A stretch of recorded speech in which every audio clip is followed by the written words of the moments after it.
Salam dan bahagia Ibu dan Bapak Guru. Selamat datang kembali pada topik kurikulum. Pada materi sebelumnya, Ibu dan Bapak Guru sudah mengetahui apa itu capaian pembelajaran dan bagaimana capaian pembelajaran disusun.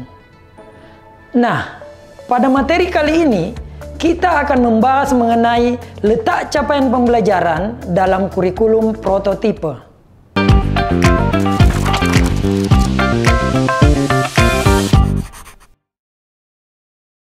Dalam struktur kurikulum prototipe, capaian pembelajaran atau CP menjadi acuan yang kita pakai untuk pembelajaran intrakurikuler. Kompetensi-kompetensi pada capaian pembelajaran kita turunkan menjadi tujuan pembelajaran yang tersusun sebagai sebuah alur untuk satu fase. Ini kita sebut sebagai alur tujuan pembelajaran atau ATP.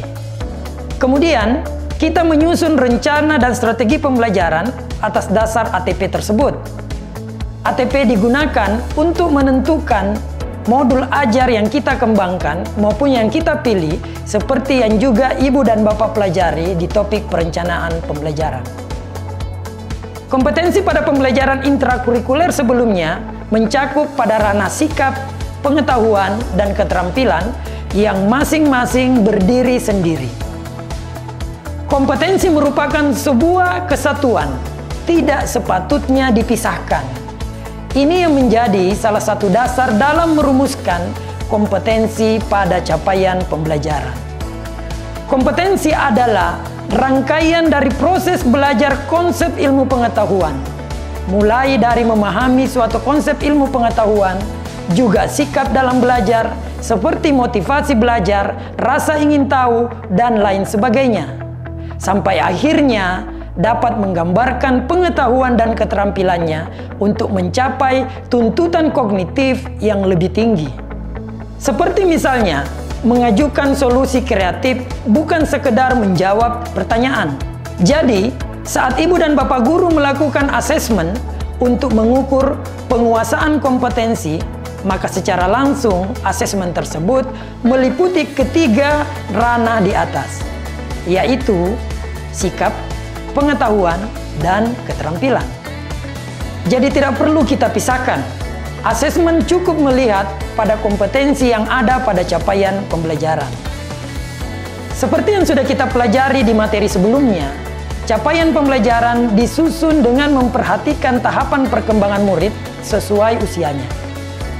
Hal ini merupakan bagian dari konsep teaching at the right level atau mengajar pada tahapan pembelajaran yang sesuai. Konsep ini menjadi salah satu semangat dalam Merdeka Belajar. Melalui konsep tersebut pula, murid mendapatkan pembelajaran yang disesuaikan dengan tingkat capaian atau kemampuan awalnya.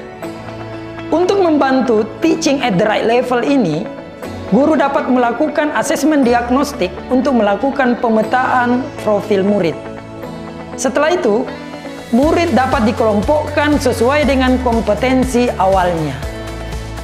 Dengan demikian, guru dapat menyusun pembelajarannya sesuai kompetensi awal tersebut, bukan hanya melihat dari usia dan kelasnya. Guru dapat membedakan aktivitas pembelajaran maupun konten isi untuk menjamin setiap murid memiliki kesempatan untuk mencapai kompetensi yang diharapkan, serta menjadi individu yang berkembang. Kondisi seperti ini disebut pembelajaran berdiferensiasi.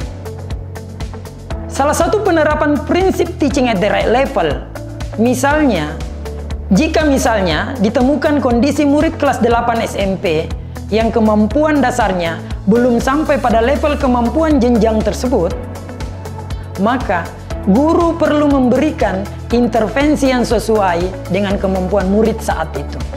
Tidak perlu menunggu sampai akhir tahun. Intervensi dilakukan untuk menuntaskan kebutuhan belajarnya agar siap menerima pengajaran yang ada di level kelas 8 SMP.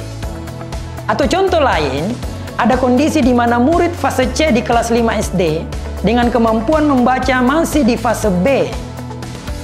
Guru dapat melakukan penyesuaian pembelajaran sesuai dengan kemampuan membaca murid. Namun, tetap memberikan intervensi yang sesuai agar kemampuan membaca murid dapat meningkat sesuai tahapannya.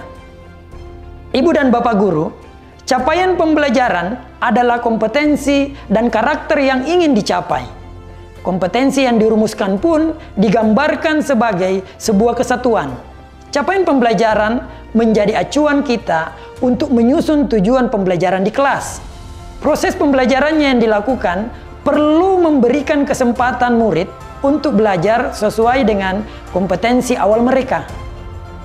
Ibu dan Bapak Guru dapat mempelajari lebih lanjut mengenai implementasi konsep teaching at the right level pada topik penyesuaian pembelajaran dengan kebutuhan dan karakteristik murid. Selamat belajar dan berproses, Ibu dan Bapak Guru hebat. Salam dan bahagia.